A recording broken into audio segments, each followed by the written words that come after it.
Now to Guinea, where the country's new military leaders have sought to tighten their grip on power following the removal of President Alpha Conde. After putting the West African nation back under military rule for the first time in over a decade, the junta told government officials that they are barred from travel until further notice and a compulsory handover of their official vehicles to the military. The new leaders are, however, promising to form a new union government in weeks. Conde's removal by force came after the president sought a controversial third term in office last year, saying the term limits did not apply to him. No timeline has been given for Conde's release, as they say he has access to medical care.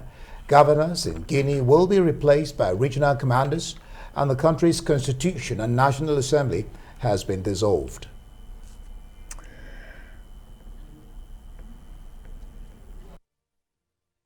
African Regional Bloc ECOWAS has called for Conde's immediate release and threatened to impose sanctions if the demand is not met.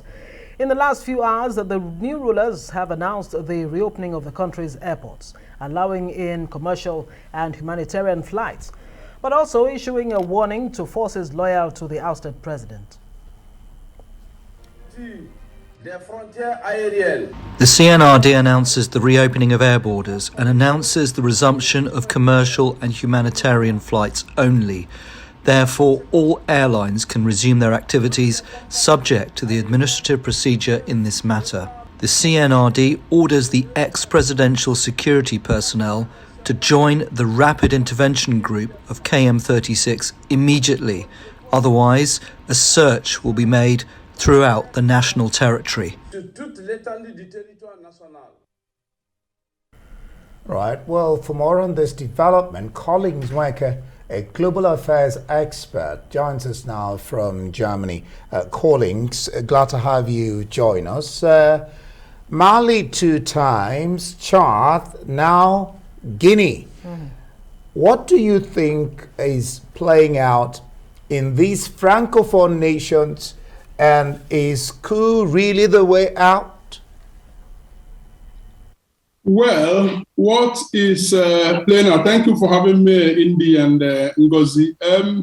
What is playing out is perennial bad leadership in Africa in general, but of course there appear to be a special knack within the Francophone Africa to go this route, which is, coup d'etat.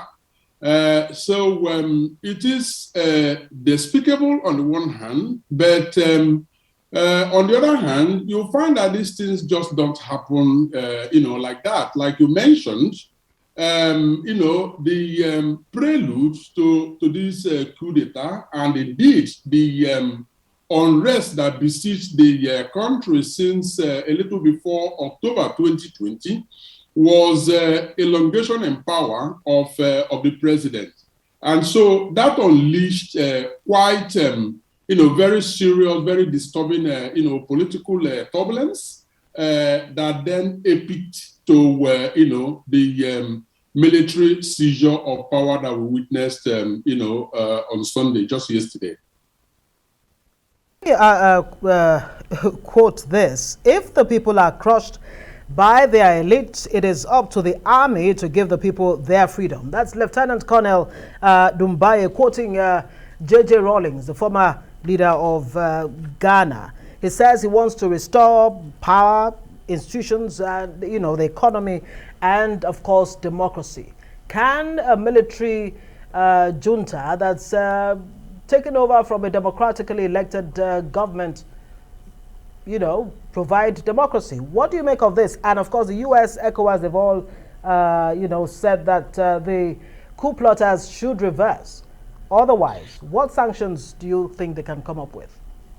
Well, obviously, we are seeing two very broad divides here. Divide number one refers to the statement that the coup leader has, issued, which appears, as a matter of fact, to resonate with, the man on the street in Guinea, because if anything, the man on the street, the ordinary Guineans, appear to have, welcomed the military seizure of power.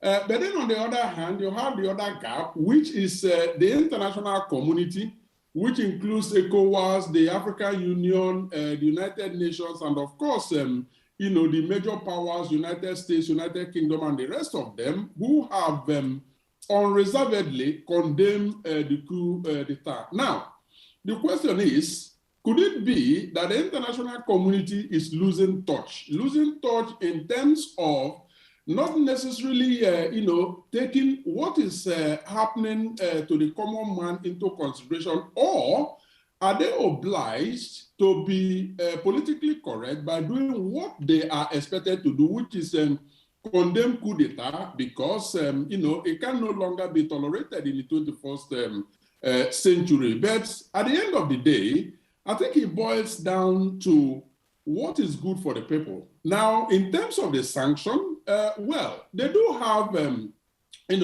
international community do have some leverage, as we know. Even though the country, Guinea, is rich in mineral resources, one of which, boyzat, that is actually a major component of aluminium, of which any disruption in its supply would have a global implication. So the world should be worried about such disruption. But as a matter of fact, the country is impoverished.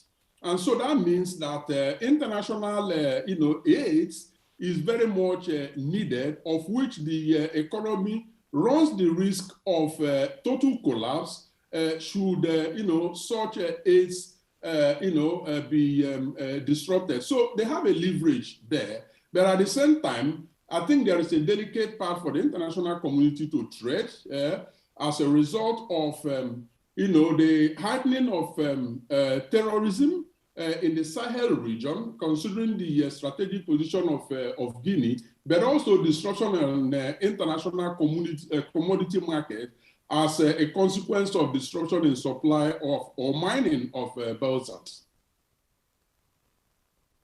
I would like to get back to the UN, AU, and ECOWAS, but let's talk about this. It's also very interesting to note that all this, like I mentioned before, is happening in Francophone-speaking countries. Where do you place France in all this? Well, I think it has become very obvious that France is difficult to be totally trusted when it comes to its dealings with African countries. If we consider their stronghold on the economies of their former colonies, the fact that their currencies are very much linked to the French francs and the French economy as a matter of fact, and the fact that they continue to have very, very serious indirect rules over those countries. Now, it all boils down to national interest. Now, national interest of France as a country, which of course determines its foreign policy, is intricately linked to these former colonies. So it can never be said justifiably that France is acting more in the interest of these Francophone African countries, but the interest of France comes uppermost. So I think over the coming period, we will begin to see facts will begin to unfold regarding the possible involvement or the role of France in what has taken place. I mean, the coup d'etat. But I think what is very clear is that France is taking care of its own interests to the detriment of the Francophone African countries where these mayhem have continued to heighten. All right, thank you so much, Collins Nweke there, a global affairs expert, joining us all the way from Germany.